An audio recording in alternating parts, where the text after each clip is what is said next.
Republicans have held the governor's office in Colorado for a measly 8 years out of the last 31. Bill Owens left office 11 years ago, and it's belonged to Democrats since. In 2018, Republicans hoped for a renaissance. They've bristled at how Governor John Hickenlooper handled hot issues like gun control and the death penalty, but the state economy's booming right now. Against that backdrop, Republicans are arguing we need change and debating amongst themselves about the best vision for a more conservative Colorado. President Donald Trump casts a long shadow over this race. He leads this grand old party. The party needs to pick a Colorado leader who can handle that fact and still sell themselves to a state that voted for Hillary Clinton. Add to that a new rule this year. Independent voters can choose one party's ballot to fill out for the June 26 primary. On stage tonight, the candidates want to win their support as badly as they want to win Republicans, all in the hopes of taking back that corner office on the first floor under the Gold Dome. Live from the Lakewood Cultural Center, this is Decision 2018, the race for governor. Tonight's moderators are 9 News anchor Kyle Clark and 9 News political reporter Brandon Rittiman. Good evening, I'm Kyle Clark. And I'm Brandon Rittiman. Welcome back to the Lakewood Cultural Center for our second debate of the 2018 election season. Tonight, the Republican candidates for governor debate. Last night, right here, it was the Democrats in the race who debated, and you can see that full hour-long debate right now on 9news.com. Our audience this evening has graciously agreed to hold its applause to maximize time for our candidates, with the exception of right now, when I hope they will join us in welcoming them to the stage.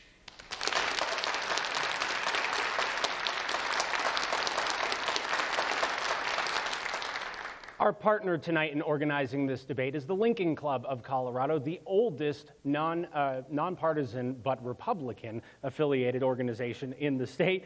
Kyle and I, chose the questions alone. They have not been shared with any of the candidates in advance. Those candidates are former Parker Mayor Greg Lopez, former state legislator and businessman Victor Mitchell, and businessman Doug Robinson. You will note that we have an empty podium tonight, and that is for Colorado Springs businessman Barry Farah, who committed to joining us to debate the issues before you and then backed out this week.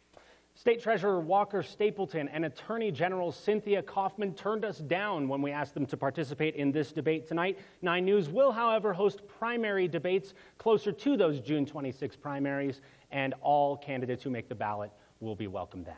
We will not have opening statements tonight. We will have closing statements from each of the candidates. The candidates will have 60 seconds to answer most questions tonight. There is a countdown clock, which is visible to them. These candidates have done a lot of forums up to this point in which every candidate gets a bite at every question. This isn't that. This is our first televised debate of this race. It's meant to poke out differences between the candidates that you see on stage. To that end, you will also hear us ask some short questions and ask for show of hands at certain points in the debate. All right, so let's dive in. Survey of Republican primary voters in Colorado found that far and away, immigration enforcement was their chief concern, so we are going to spend quite a bit of time discussing that here tonight. Let's try and set aside the rhetoric, which everybody is familiar with, and talk about the practical implementation of ideas. The number of people living in Colorado illegally is roughly the population of Fort Collins. Where do you draw the line on how strictly to enforce immigration law? Who specifically stays? Who specifically goes? Mr. Robinson first. It's a very important issue for Colorado. We have to get it right. It is an issue for everybody in this state. And so I would draw the line in terms of, I think we have to do a better job of complying with federal immigration laws. I don't like the sanctuary cities that we have, the policies in Denver and Boulder. I believe if you commit a crime that is a jailable offense, you should be told, I should be notified about it. So specifically then, your bar for deportation would be only people who are convicted of a jailable offense, not convicted, people whose presence is illegal in this country. That's right. I don't think we're going out, we're rounding up people that are illegal, those people that have parking violations or speeding violations or so on. We're not reporting them. But those that have a felony or some sort of a serious misdemeanor should be reported to ICE. Yes. We talked about this in the Democratic debate last night. Where would you draw the line on drunk driving convictions? Would those be reported for deportation? I'm not that familiar with DUIs. Walker? He is not here, but I would. DUIs, I would have those reported. Same question to you, Mr. Mitchell. Where do you draw the line? Who do you believe needs to be deported, and who should be allowed to stay in the U.S. even if they're here illegally? So, you know, as governor, I can't force places like Denver and Boulder not to be sanctuary cities. But as governor, I can cut off their funding, and I plan to do just that. And it's not that I'm anti-immigrant. We're a nation of immigrants. I come from an immigrant family line. But we have to be a nation of laws. We can't just have elected officials say, listen, you know, I like this law, I'm going to enforce it. I don't like that law, I'm going to disregard it.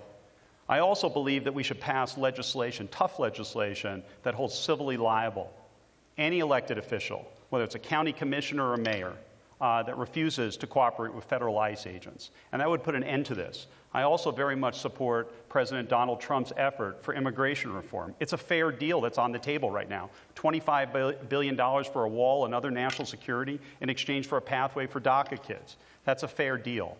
And that's what we should be pushing on our congressional delegation to do the right thing. In fairness, Mr. Mitchell, there was a lot of policy there, but I didn't hear an answer to my question. And the question is about the families and the people who are living here illegally, a population the size of Fort Collins. Sure. Who among them stays and who among them do you believe should go? Well, obviously, if they're criminal aliens, they have to go. So I'm talking about something higher than a misdemeanor. They would have to go. And a DUI certainly would classify as that. Okay, thank you, Mr. Mitchell. I appreciate it. Mr. Lopez, same question to you. Where do you draw the line? Who stays, who goes when it comes to enforcing immigration laws? You know, Colorado is a beautiful state. And all we ask from the people that want to immigrate to America is to follow our rules. You know, I truly believe in the rule of law. And for those that come here that really want to find a better life, because that's what we promise to all citizens, is a better life, the ability to pursue happiness. But I want them to understand that they need to become Americans. They need to become true to our country. And that means they need to follow the rules that we establish. They need to make sure that they come here legally, not illegally. You know, and for me, those that have committed a crime, we need to hold them accountable. Those that have stepped out of line with our society rules, if they choose to do that, then they know that they are probably going to be deported. For those that are doing the right thing, I think we do owe them the opportunity to evaluate how we can reform immigration law, because we are a country of immigrants. And I think it's important for us to stay true to who we are and what we stand for as America. Thank you, Mr. Lopez. So not looking to reopen this for debate, but I'm hearing a lot of agreement about the standard for what you would support for deportation in terms of criminal offenses. Worth pointing out then, just to be clear with voters, that people who are in this country illegally commit crimes at a rate lower than that of native-born citizens. So under the system you're describing, the vast majority of people in Colorado illegally would be allowed to stay. Does anybody disagree with that? No. I would say, again, you know what?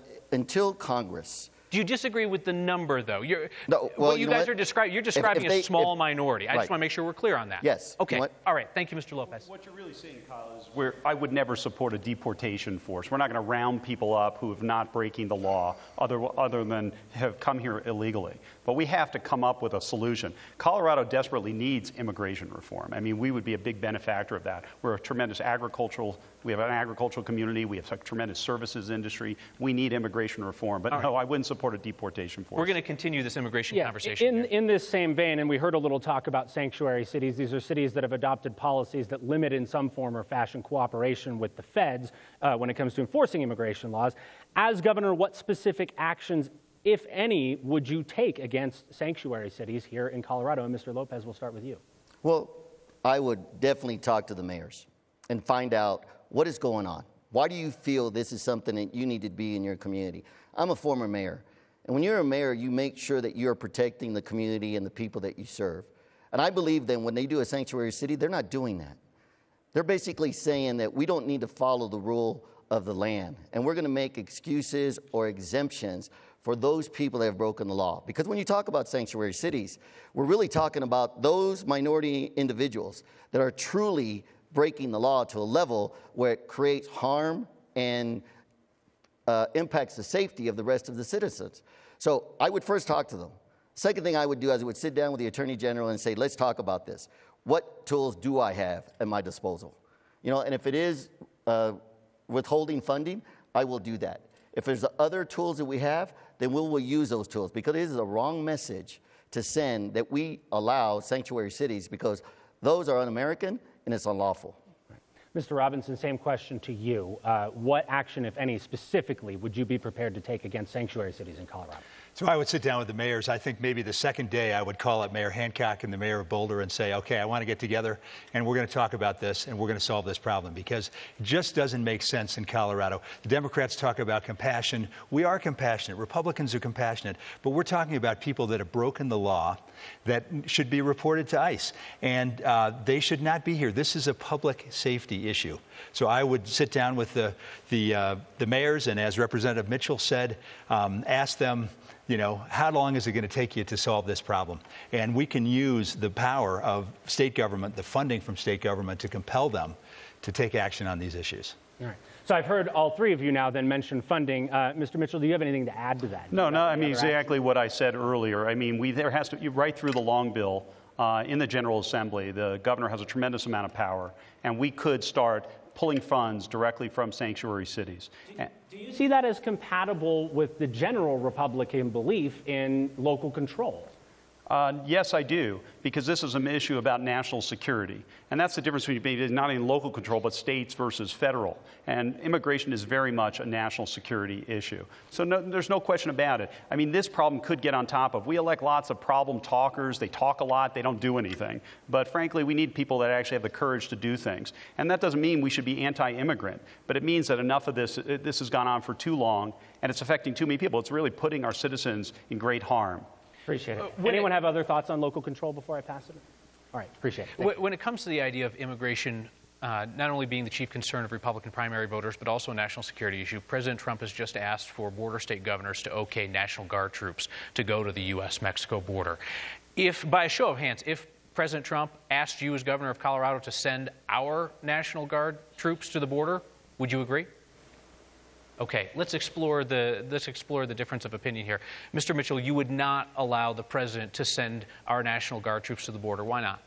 I wouldn't be unequivocally opposed to that, but that's an issue that really should be handled by border states such as Arizona and Texas. And they have Texas has an enormously effective National Guard, and that should be an issue surrounded by handled by the states that are directly affected: California, Arizona, Texas.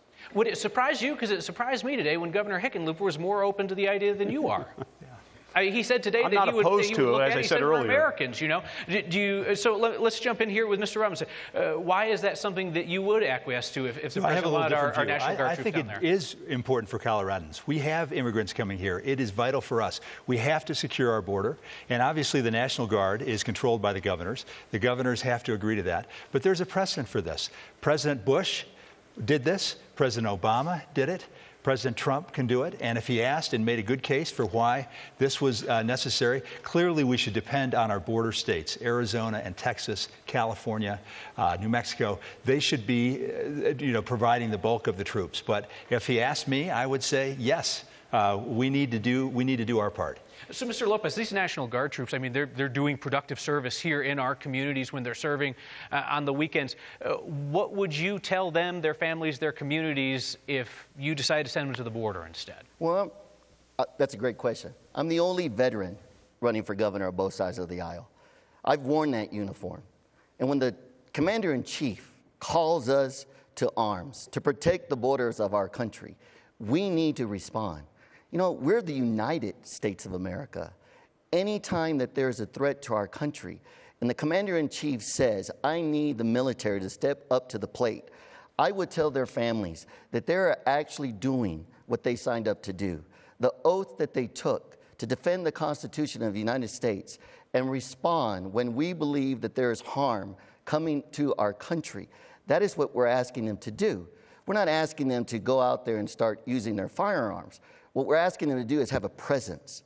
Stand tall, have a presence, let them know that in America, if you're coming across our borders without authorization or without permission, the military is going to stand tall. And we're going to provide that barrier because that is who we are as an America, that is who we are as citizens, and that's what I would tell their families. Thank you. 5 years ago, Colorado enacted a law to give in-state college tuition to students who don't have legal status in the country. They have to have gone to a Colorado high school. They have to attempt to obtain legal status in order to take part in that program. If a bill to repeal that in-state tuition were to land on your desk, would you sign it or would you veto it, and why? Mr. Mitchell? Support that, no. I don't believe that kids who've come here illegally, I think the DACA kids are a bit special because they came here sometimes at age 1, 2, 3 years old. They had no control over their destiny. So we should treat the DACA kids with tremendous amount of compassion. But no, if a child came here during their teens or so forth, I would not support that. And I'll tell you exactly why I wouldn't support that. We're the 4th most expensive state now in the country to send a kid to college. It's upwards of $35,000 a year to send a kid to CU. It's unbelievable. Most of our kids can't even afford to go to CU. A third of that cost is in housing. We've had enormous spikes in tuition and in the last 4 years, and in the last 8 years. Last year alone, I think it was close to 8% across the state in most of our state universities. So we have to make college much more affordable. I want to put our citizens, our kids first, not undocumented kids. I think that possibly they could be treated as out-of-state kids and get tuition in that form. So are you saying you would like to push them into the out-of-state category? Is that what I'm hearing at the end? That's a possibility, absolutely. That should be considered. Okay. I mean, if these kids have not broken the law, they haven't done anything wrong, we want them to become educated. As I said earlier, I'm strongly supportive of President Trump's comprehensive immigration reform. The fact that this has gone on for so long and it's never resolved is so critical to the interests of our state. Right. Mr. Lopez, same question to you. A repeal of this in-state tuition law for kids who do not have legal status in the country. Would you sign that bill? I would. And let me tell you why I would sign it. Because there's a lot of young men and women from rural Colorado that want to go to college as well, and they want to have an opportunity. And when we talk about equality, when we talk about freedom, when we talk about making sure that we all have the same opportunity, we're talking about Americans. And to have someone that is not an American be treated like they are a resident and have the same amount of tuition costs, that is just wrong. Because if they truly want education, if you notice, we're not telling them that they can't get an education. We're telling them that they have to pay for their education. And perhaps a little bit more than our men and women that are graduating from high school that are American citizens. I don't think that's too much to ask. I think the fact that they're a part of our country and are able to participate in a higher education is enough that they should be thankful that they are able to go to those institutions without any harm. Mr. Robinson, same question to you. Would you repeal that law? So we have to find a solution for our DACA kids. I have started a nonprofit called Kids Tech. We've taught over 15,000 kids technology skills. Many of these kids are DACA kids. I have met them. I know them.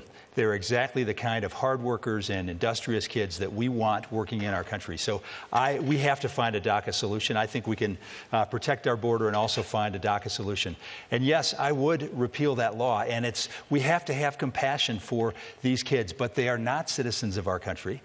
We have to think about the kids in rural and other parts of the state that are having a hard time making it to college. We want to encourage these kids to go to college, and we have scholarships and other things, but I think they should be treated as if they were out-of-state students. Thank you much. One last question here on immigration.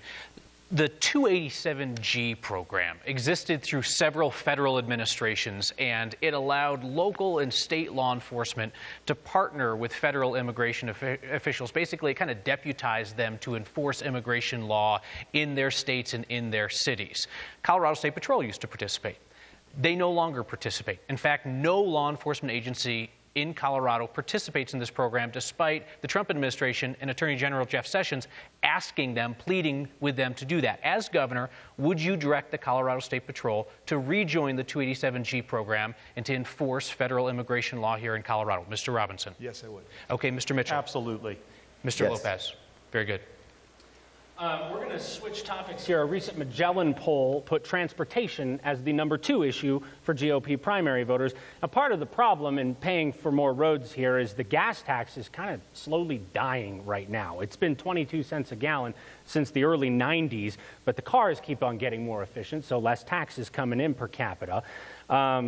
You could pay for everything that CDOT says it needs if you were to almost triple that gas tax, or the state could start tracking how many miles we all drive and charge us on a pay-per-mile basis, or you could, I guess, jack up fees on car registrations if you're trying to tie the source of funding to transportation. Any of those options sound like a good way to go, Mr. Lopez? No, not at all. Because being a former mayor, I understand how budgets work. And before I would even contemplate doing anything to raise taxes, because I'm a strong supporter of TABOR, the Taxpayer Bill of Rights, that is truly what makes our state great. I'm going to tell you that there's probably 20% fraud, waste, and abuse in the $1.6 billion within CDOT. And I would tell you that's the same thing within the state budget. So what we would need to do is first evaluate, where is all that money going? Is it going to the right places? You know, I would like to put together a 4-year plan where right now we're only spending 6% of the budget on building new roads. Over the next 4 years, I'd like to see us spend 12% of that money. And believe me, that money is there. When there's a will, there's a way. We just have to prioritize. We have to make strong choices. And that is what true leadership is. Being able to make strong choices that benefit the transportation corridors, because people just want to get home to their families. We need to help them do that. Mr. Mitchell, do you see any tax option to try and beef up funding for roads? So let me back up a moment. Amy and I came here to Colorado 25 years ago, and we fell in love with Colorado. We actually never planned to even stay here. We came here to build a telecom company. But there's been one consistency throughout our roughly 25 years between Democrat administrations and Republican administrations, is our roads and our infrastructure is literally crumbling, and congestion is out of control. Can't even enjoy the great outdoor spaces of our state. So that needs to be fixed. Now, I've actually sat down with the former executive director of CDOT, and I can tell you that this bureaucracy may be the most poorly managed bureaucracy in state government today. They have a $1.6 billion budget, but more than 70% of their total budget goes to overhead, and a great amount of that is waste. I put forward a specific plan to get $2 billion into roads and fees, roads and infrastructure without increasing taxes or fees. Are you referring to CDOT's operating budget, or are you talking about their total budget, including federal funds that are dedicated? Including federal funds, their total budget, including state operating plus federal funds, is about $1.6 billion a year. Is 70% overhead? Correct, and waste and inefficiency. It takes up to 12 years to greenlight a project. So to answer your question specifically, actually that's a difference between myself and most of my opponents, is I don't support any new taxes, any new fees, any new bonds. In fact, Colorado is expecting to receive up to $1 billion of surpluses, largely because of the Trump tax cuts. And I think all that money should go back directly to the taxpayers as well. We do not have a revenue problem. We have a spending problem. And the state has grown by the budget has grown by 40% in the last 8 years. We can get the money out of the state budget to fund our roads before we think about asking the good citizens of our state to pay more in taxes or bonds. Mr. Robinson?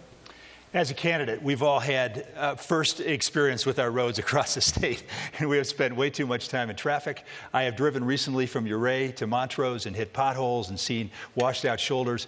There are challenges. We have not spent enough on our roads. We have to fix our roads now. And I disagree with Representative Mitchell on this. I think we do not have enough money in CDOT and the budget to do what needs to be done on our roads. And my plan is to spend $3.5 billion.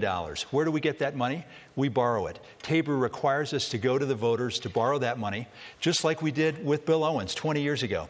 And where do we get the money to pay for that? Well, it's about $250 million of debt service on those bonds on an annual basis.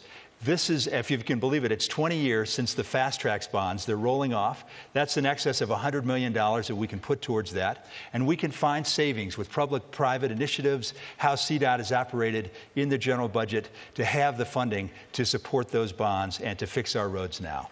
And if I could just interject there as well, Doug, I appreciate you calling me Representative Mitchell, but as you know, I've been an entrepreneur for 31 years and I was a representative for 2 years. So I appreciate you trying to label me as a representative. My background, of course, is I built 6 successful companies. Right. So you can label me any which way, but it's a bit misleading.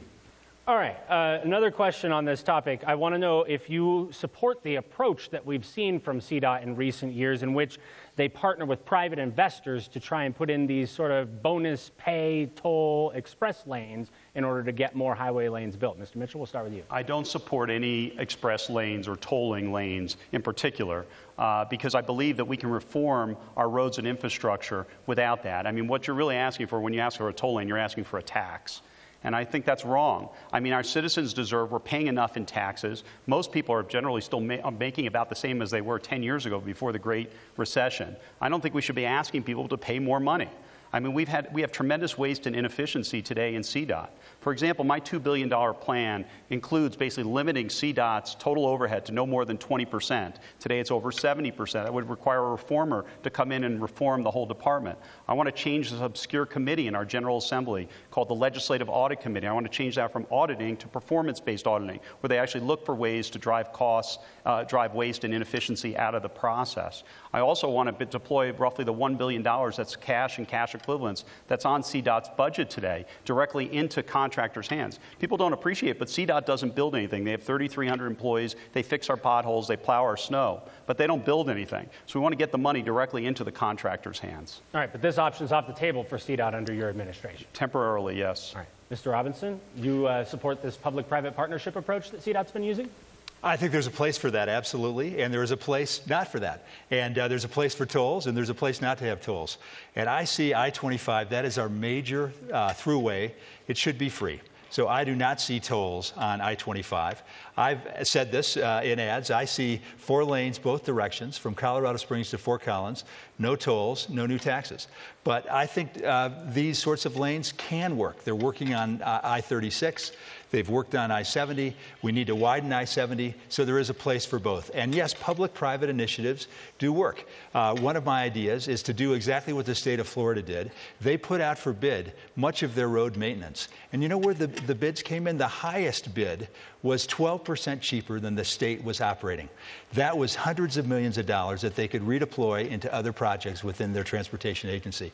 I would look to do that here in Colorado. We have to get the private sector more engaged into government to make it more efficient. Mr. Lopez, same question to you. Is that a good way to fund roads? Would you allow it? You know, I would allow the discussion to occur. But I'm going to tell you this. You know, most bureaucrats truly don't understand how it is that a community operates. I sat on the board of E470. Now, that's the toll road. But look at the partnership. It is counties and cities that got together and realized, you know what, we can't wait on the state to decide whether we need a new road or not, because they don't get it. And so, as mayor of Parker, I sat on that board, and we talked about how do we make sure that the communities that we represent are able to be able to get to their work and get home in time. So I would have that conversation, but at the end of the day, I also want to make sure that we include the municipalities, that we include the counties that we're impacting. And the one thing I would require is that 80% of the construction gets done by companies here in Colorado, and don't bring them from out of the state and tell me that we don't have construction companies that can build a road. Barry Farah, the gentleman who committed to debate you this evening and then backed out, I was talking to him a couple of weeks ago in an interview, and Mr. Farah could not name a single thing that he disagreed with the Republican frontrunner Walker Stapleton on. You don't have to watch that zombie show on AMC to know that a field of walkers could be dangerous, so I need to ask each of you in turn, what is one thing that you have a serious disagreement with Walker Stapleton on? First to you, Mr. Robinson. Can I give you 2? You can give me whatever you want in 60 seconds. Okay, all right. I would say first, marijuana policy. Where has he been? He's been the treasurer of this state. We're not getting the taxes that we were promised. He had a platform to stand up and to protect Coloradans in terms of as marijuana was rolled out, and he hasn't been there. 2, para.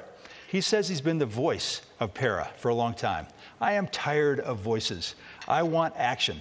The para situation is twice as bad as it was when he was first on that board. He's missed, I think, about half of the board meetings. He's not here today. So I expect somebody who's in that position to stand up and be courageous and take on tough issues and solve them. And that's what I think I can do as governor. Let me dial down in on this Farah thing, because certainly Treasurer Stapleton's been very vocal in his criticism of Farah. He's also badly outnumbered on that board. So when you say you would do something different, does that mean you'd be more collaborative and therefore more moderate on the issue? Because trading your vote for your voice, I don't understand what would be different. No, we have to totally reform Farah, and it starts with governance. We have a board now that is 16 people on that board, 12 of whom are Farah beneficiaries. They are conflicted. They can't make tough decisions. They've shown that. We have a problem that is twice as bad. So I would shrink that board. I would have the majority of people be outside experts that are appointed, that are money management and record keeping and fiduciary experts that can help us to guide our pension system. This is critical for our state. Thank you, Mr. Robinson. Mr. Mitchell, something that you disagree with the Republican frontrunner Walker Stapleton on? Okay. First and foremost, I think that elected officials that don't cooperate with federal ICE agents should be civilly held liable. He disagrees with that. He also says that he wants to spend the roughly $1 billion of surpluses that the state is expecting, largely because of the tax, the Trump tax cuts. I think 100% of that money should go back to the taxpayers. When was the last time under Tabor any Colorado citizen received a tax refund? That was the way the system was designed, but somehow we've gerrymandered the whole system where they call something a fee instead of a tax, and they get around it, and the government keeps getting bigger and larger and more intrusive. But I also want to come back to what Doug said about Farah. I don't think that Farah beneficiaries should be beaten down and demonized. I think that's fundamentally wrong. People who receive Farah benefits today do not receive Social Security. It's their life. It's their check. And they haven't done anything wrong. They paid into the system. We love to throw the word crisis around. I don't believe Farah is in crisis. It needs structural reforms. I put forward a very specific plan to do that. But I think it's wrong to attack the Farah beneficiaries. So as a journalist, I'm loath to defend a man who couldn't be bothered to show up to debate tonight. But if Walker Stapleton was here, he would say that he supports civil liability for sanctuary city leaders if it's found to be legal, but he's been in a big argument with the sponsor of that in the legislature. Just want to insert that. Mr. Lopez, on the issue of where you have substantive policy disagreements with the Republican frontrunner, Mr. Stapleton. You know, I have a disagreement in what he's not saying. He's not talking about rural Colorado. He's not talking about how important rural Colorado is to the future of our state. You know, he's not talking about water. He's not talking about how we're going to be sure that we provide water for everyone across the state. And that's silence, to me, is a policy. And so I disagree with him because all these other issues are issues that a lot of people want to hear. You're asking the same questions that we've heard across the entire state, but no one talks about rural Colorado. You know, I'm the only candidate that truly understands there are 64 counties in the state of Colorado. They contribute to everything that we stand for. You know, they make our state beautiful and vibrant. You know, and when we talk about Farah real quick, you know, I'm glad that Doug and I are in agreement as to the governance of the board because I mentioned this 8 weeks ago, that this is what we need to do. And so it is the problem that the governance of the board is not watching what is actually happening. So speaking of... For a second. I'm sure that you both want to be heard. I heard rhetorical differences. I did not hear policy differences. We have a lot of policy we want to get to, so we're going to move on. This is the last question I hope about people who were unwilling to come and debate before voters tonight. But Cynthia Coffman has been attacked by a number of people in your party as being too moderate to be the standard bearer for the Colorado Republican Party. By a show of hands, would you be willing to support her and campaign by her side if she is your nominee? Very good. Thank you, gentlemen. All right, so we are waiting on the U.S. Supreme Court at this moment to weigh in on the case of Jack Phillips. He's a Colorado baker, refused to make a wedding cake for a same-sex couple on religious grounds. By show of hands, who on stage here wants the Supreme Court to rule the baker's way? All right, what additional religious freedom laws, then, do you think that Colorado needs in order to protect people like him? And we'll start with you, Mr. Robinson.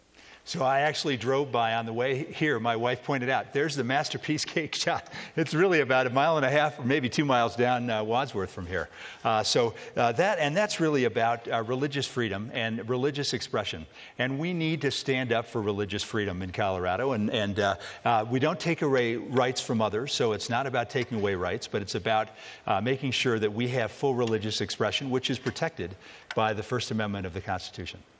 Any additional policies you think are needed in Colorado to protect religious freedom? I don't think we need additional policies right now. I think we have the protection in the Constitution. They may arise. Who would have predicted that this case would come up with Jack Phillips? So I would always rule on the side of religious freedom for people where they can express fully their religious beliefs. Thank you much. Mr. Mitchell, same question. So first and foremost, that case really infuriates me because it just shows you how incredibly litigious our society has become. There are literally hundreds and hundreds of bakeries the gay couple could have gone to where it wouldn't have been an issue at all. Yet they chose this particular bakery where it was an infringement on the person's religious beliefs. And I think that's wrong. I mean, there's not a sense of community. So first and foremost, what policy we can do, we can shift attorney's fees. If you lose a case, you pay the other side's attorney's fees. So you only bring legitimate cases forward. But that was a fundamental wrong. I mean, that's the underlying issue. It just makes us look like so litigious as a people. When you have literally hundreds of other bakery shops, the couple could have easily gone to. Any additional policies on religious freedom that you want to enact? Other than the shifting of costs. So if you attack religious institutions, as I said earlier, that would put an end to a lot of the frivolous litigation. Appreciate it. Mr. Lopez, same question to you. I would not introduce any type of additional religious legislation of any type. I carry the Constitution of the United States in my pocket everywhere I go. It has already been addressed. This was addressed hundreds of years ago. There's no reason for us to believe that we have a better understanding about religious freedom than those Americans that came here because of that. I think the Constitution speaks volumes. I don't think we need to worry about should we tweak it or adjust it. So no, I will not do anything more. I would stand behind the Constitution of the United States in its totality. Last night here, we asked the Democratic candidates about the #1 concern of Colorado's Republican primary voters, immigration. And tonight, I want to ask you about what a survey found was the #1 concern of Democratic primary voters, who will eventually be general election voters. And their concern was affordable health care. On this stage last night, the 3 Democrats all pledged that they would support the idea of a public option, Medicaid, for any Coloradan who wants it. Beginning with you, Mr. Lopez, and we're going to hear from everybody on this. Do you think that's a smart plan? And if not, what is your plan to deliver affordable care to more Coloradans? It's not a smart plan. I think that's a dangerous plan. They're taking us down a highway that has a dead end, that we're going to run into this brick wall over a certain amount of years. We're seeing it already. They don't see the horizon. I don't think they're wearing visionary glasses. I think they're wearing emotional glasses. Because who wouldn't want health care? But let's be clear. Health care is something that everybody needs to make sure that they can afford. Now, how do we do that? I think government needs to create an environment by which the free market of healthcare can compete. Because when you have competition, you will be able to find those types of services. There's a doctor in Pueblo that has a clinic that he provides all types of services to all types of individuals, and it's affordable. So there is solutions, and it's not always government. What is the solution? The solution is that we need to create an environment for the healthcare system to compete. That is the solution. Okay, I'm still not certain how that's the solution. I think we heard a lot of why, but I'm not sure we heard the how. Mr. Mitchell, specifically as you can, the idea of Medicaid for all, and if not that, what for affordable health care? So I've put forward the most boldest plan to reform Medicaid in Colorado. I want to get us out of the Colorado Health Exchange. I want to take that roughly $600 million that we've had in expansion in Medicaid and provide block grants to entrepreneurial nurse practitioner clinics, physician assistant clinics, mental health professionals, where any Coloradan, rich or poor, urban or rural, could access high-quality primary care without the need for insurance. Primary care is incredibly affordable and, frankly, predictable to provide. It's very different than mental health, for example. Now, I was listening last night to the Democrats lapping it up, saying 95% of Coloradans now have health insurance. But you know what they don't tell you? 40% of people that have private health insurance can't meet their deductibles or copayments. They're buying a service that otherwise they can't use. You wouldn't do that. I wouldn't expect any of our citizens to do that. Medicaid was never designed for the masses. It's a program designed for the working poor. And it's somehow what they're really moving us towards is socialized medicine. We're the healthiest people in the country. We need health solutions that work for Coloradans.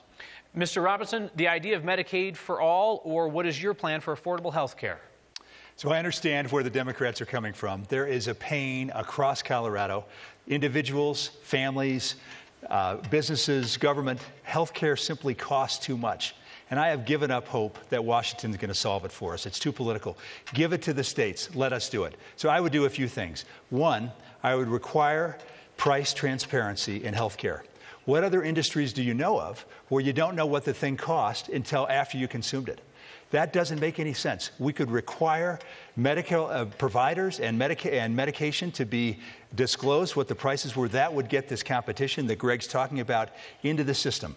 We need more innovation, more technology. As I've traveled the state, there are wonderful things going on. Look at what Peak Med clinics, Stapleton clinics are doing in providing primary care. And we can also we need to fundamentally change the model from one today in Medicaid that is based on sickness and procedures to one that is incenting outcomes and wellness. Mr. Robinson, you talked about the idea of transparency in medical billing, and right now there's a bill before the state legislature, the Comprehensive Healthcare Billing Transparency Act. I'm going to ask everybody for a yes or no answer. That would force doctors and insurance companies and providers to basically provide people with a menu of costs. You support that bill? I do, yes. Mr. Absolutely. Mitchell? I've been talking about it for more than a year. All right. Yes across the board on that. One last show of hands on an issue related to health care. Last night on this stage, we also heard the Democratic candidates talk about the idea of extending Colorado's health coverage for low-income mothers and children to low-income mothers and children who are in this country illegally. By a show of hands, how many of you would support extending those benefits to them? Thank you. All right. All three of you on this stage granted campaign interviews to former State Representative Gordon Klingenschmitt, also goes by Dr. Chaps. The Southern Poverty Law Center calls his show a hate group. The conservative blog, Colorado Peak Politics, calls him, quote, an embarrassment to the GOP and an embarrassment of riches for Democrats. As a yes or no, do you stand by your decision to appear on the show, Mr. Lopez? Yes. Yes. Yes. All right. On that program, Mr. Lopez, you told Klingenschmitt, quote, we need to remind our children that if they were born as a boy, they're a boy. If they were born as a female, they're a female. We don't need to confuse them any more than what life is already trying to confuse them about. Do you think that being transgender comes down to a person being confused about their own body? And do transgender people deserve to be protected by our state's anti-discrimination laws? I stand by what I said. You know, I believe in God and I believe in the Bible. That is what I stand on. Those are the values that drive me through my entire life. You know, and there is protection. You know, we as America offer equal protection. There are times when people want extra protection. And that's what we need to talk about. You know, people make choices. And at the end of the day, we need to make sure that we are not always just moving around because some people are concerned about what it is that society may think or may not think. We need to be above that. We need to make sure that people understand that, you know what, if God made you a certain way, there's a reason for that. And I stand behind what I said. So you think transgender people then are confused? I believe that, you know what, if they don't understand and looking in the mirror as to who they are, then perhaps that is a true statement, yes. Greg, I would have to say that's pretty intolerant. I had a similar view. And I had a very close friend of my son's who we found out had two mothers. And the kids, they adopted two kids. They're wonderful kids, incredible kids, brilliant kids, great athletes, the whole package.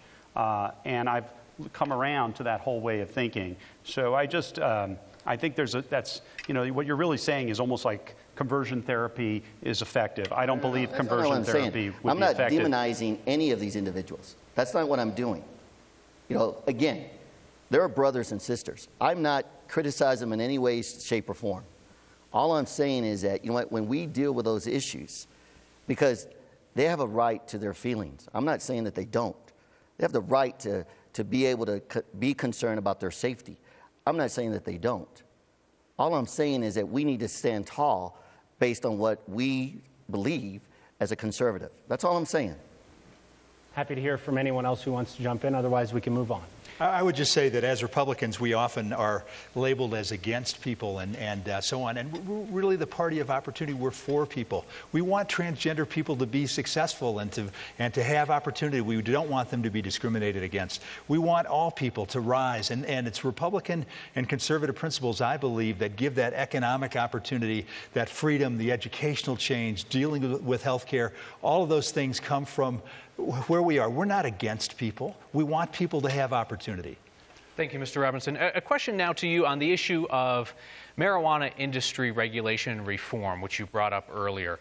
The last time we talked, you said that you thought a significant portion of the Coloradans who hold a medical marijuana card are gaming the system and don't really need them. I want you to walk me through how you would reform the process, and are you really prepared to pry medical marijuana cards out of Coloradans' cold, dead, very interesting to look at hands? So I wouldn't be prying it out. No, I wouldn't. I would make a simple change. So whoever has one now keeps it. That's what you're saying? No. Okay. So we had a conversation about this, and I just look at the numbers and I say, okay, you know, before we legalized marijuana in the state, there were about 6,000 people on the medical marijuana registry. The average age was 60 plus women. Today, there's over 100,000. The average age is in the 30s. It's male. And by far the condition that is most common is severe pain. I believe there are a lot of people that are, and you just go and Google it online, and there's so many ads for save money, don't pay taxes, come and get a medical red card. So I would make one change, and I would require that if you are going to get a marijuana prescription, you get it from a doctor that you have an existing relationship with. Let the doctor decide. I'm not going to pry it out of their hands, but put them into the tax-paying recreational marketplace where we can benefit from those taxes to solve some of our problems. Would you make everybody with a card go back through the system and meet that standard? They have to do it every year. Okay. Oh, you wouldn't change it. Whenever it came up the next yes. year. Okay, so some people would have to find new doctors willing to write the prescriptions. And you think that would weed out the fraud? Yes. Yeah. Okay. Thank you, Mr. Robinson. Nice use of weed out. All right. Very good. Mr. Mitchell, your campaign messaging is a lot to do with being an outsider, not being a politician. We heard you actually do that earlier tonight here. Yet you were, in fact, elected once to the state legislature. You served on the legislative leadership team for the Romney campaign here in Colorado. Is there something about your time in politics that you're ashamed of, and why do you want to hold elected office again then? Are you kidding me? I'm very proud. I think I have a unique both public and private sector background, but let's keep it real. I mean, I've been an entrepreneur since I was 21 years old. I've built 6 successful companies. I've created thousands of jobs, many of them here in Colorado. I've helped hundreds of other people start their own businesses. 10 years ago, I was fortunate enough to represent one of the most conservative districts in our state, Douglas and Teller counties. My friend Jim Kerr, who I served with, is here in the audience tonight. But to say that I'm anything other than an outsider would just be a misstatement. I mean, yes, I have unique public and private sector background, but under that standard, I guess if you served as teaching as an adjunct at CSU, which I've also done, would also then make me an insider. Or maybe it's serving on an HOA board. No, I'm the only outsider in this race. I don't take any special interest money. I'm not taking any seeking or accepting any political endorsements. We're only doing grassroots events. We've done over 500 grassroots events. I am the epitome of what an outsider is. And I'm also been a very successful businessman. I want to use those skills to advance Colorado's interests. Well, I would say, you know what, based on your definition, I fit that definition. I would agree. You know, so I guess I'm an outsider as well. And me too. So I look at it and I say, you know, I've never run for public office before. I don't see how I'm an insider. I mean, I'm ultimate outsider. We have a guy in our race, Steve Barlock. He is an outsider. Barry Farah isn't even in the building. You can't even get more outside than that. I've got to outside one another. We're going to have an empty stage. That's pretty remarkably outside for him. Kyle, let me ask you a question here about another pressing issue. Everybody's been heard on this. Everybody's been heard on this. He asked you the question first about your service. I want to talk about the idea of the reckoning that America's having with sexual harassment and the way that workplaces work and relations between men and women. It boiled over at the state capitol this year, where you had 2 expulsion votes. One passed, one did not. So Colorado Senate Democrats tried and failed to expel Republican Senator Randy Baumgartner for sexual harassment. There was one Republican senator, Ray Scott, who voted to expel him. Would any of you, by a show of hands, have voted with Ray Scott to expel Senator Baumgartner? Why? So I think we have no tolerance for this sort of stuff. I actually think this has been a good thing that's happened to our country. And the interesting thing to me is that 15 years ago, this hit the business world. And I remember the training that we had and so on and how careful we were. I actually had to fire an employee for sending inappropriate emails and so on. And you know what? That happened that day. We didn't have to think about it, or we just went in and acted. That's the way it happens in business. And I'm amazed that suddenly it's happening in media and in government. You know, we can't tolerate that. Our government leaders need to live to a higher standard. And so, yes, and maybe you'll ask about the mayor too. I think he's in trouble as well. I would, you know, the stuff that he did, he should not have been doing. So we have to expect that our leaders will live up to a higher standard. Mr. Lopez, why would you have not voted to expel Senator Baumgartner over sexual harassment allegations? Because I don't know enough about the details of the situation. You know, as a governor and someone that is entrusted in making hard decisions, you have to really understand what's happened. You know, with this whole sexual harassment thing, you know what? There was a day where we used to open doors for women. There was a day where we used to open the car doors and treat women with respect. We've lost those days. This is about respect in our society. And all of us men here need to teach our boys to respect women, because they're the most precious things in our lives. Our moms are women. We have an obligation to make sure that our boys understand that they need to respect women. And once we hold each other accountable, from the very time that they understand, these things will be removed. So no, I would not do that. Mr. Lopez, you put out a campaign video a few months ago that said you and your wife are stronger since you were both charged in 1993 with domestic violence. You put that out as part of your campaign. You were accused of pushing her to the floor and kicking her while she was pregnant. You say in the video you were drinking that night and we should all be careful with alcohol. How would you describe your relationship with alcohol now? And in the era of the Me Too movement that Kyle is talking about, would it be a mistake for the Republican Party to choose a nominee who has something like this in their past? I don't believe so. And let me tell you why. And you guys know this. I was a sitting mayor when this happened. I was on all the news. I was in every paper. So this is not something new. This is something that's out there. You know, my wife and I, we've learned from this experience. You know, we were asked to go to counseling. Marriage is not easy. It is hard.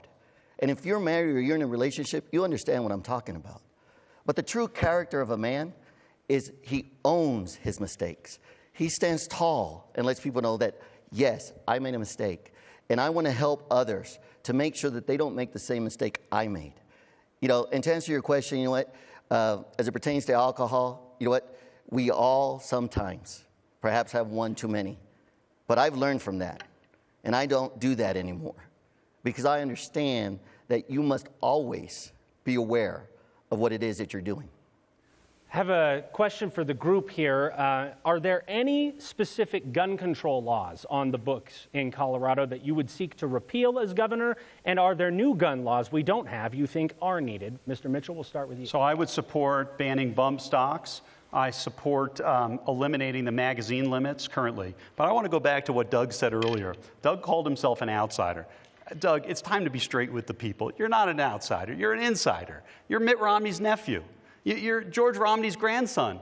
You're like come from one of the most politically connected dynasties in the entire country. You're taking hundreds of thousands of dollars in special interest money. I mean, it's not, you got to be straight with the people. You had an office in the state capitol at one point. I think we can split hairs on that another time. We got into that. But to call himself an outsider, are there other gun laws? I mean, it's a bit rich. There were universal background checks passed in 2013. Would you seek to repeal those? No, I support universal background checks. All right. Mr. Robinson, let's get back to gun control. Any gun control laws that are on the books right now you would seek to repeal? Any new gun laws, control or otherwise, you would seek to enact? I'll just say that this is such an important issue to keep our kids safe, to keep our community safe, and it is absolutely vital that we, I think, have this discussion. These things are healthy for us. And yes, so I think that I would support the background checks. I think we can actually strengthen background checks. I am supportive of red flag laws. I think, we already have limitation on fully automatic weapons. And so, bump stocks, I think, is kind of a loophole that takes a semi-automatic to a fully. So I would support not having those. But I would repeal the magazine limit. And let me tell you why. I've been around this state. I've talked to lots of folks that have guns that they can't use anymore because of the magazine laws. And this is an issue that really doesn't, all the studies have shown it really doesn't have an impact on our safety. So that's the one I would change. Mr. Lopez, gun laws, either repeal or pass new ones. It's, again, I support the Constitution. It's about the Second Amendment. I would repeal anything that is preventing Americans from being able to exercise the Second Amendment. When we talk about guns, we're really talking about the safety of people, right? And guns don't, and I know people don't like this argument. They don't like it because it doesn't fit their narrative. It's not the gun that kills. It's the person behind the gun. And so, like I said earlier, there was a time where in our society we respected life and we respected each other. We've lost that. We need to go back to that and make sure that people understand you don't take a life. Appreciate it. We need to get to our closing statements now. We determined the order randomly. Mr. Robinson, you are up first. 1 minute closing. Fantastic. So thank you very much. Thank you, Brandon and Kyle, and thank you, Victor and Craig, and the audience for tuning in with us today. This has been really fun to be here. So Doug Robinson, I'm a businessman and community problem solver.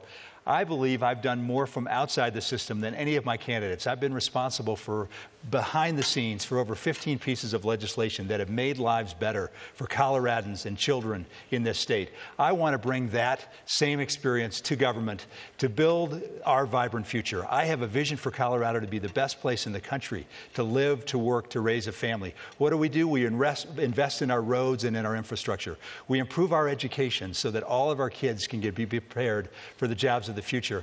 And we make government work for Coloradans by defending Tabor, by no new taxes, and by making government more efficient.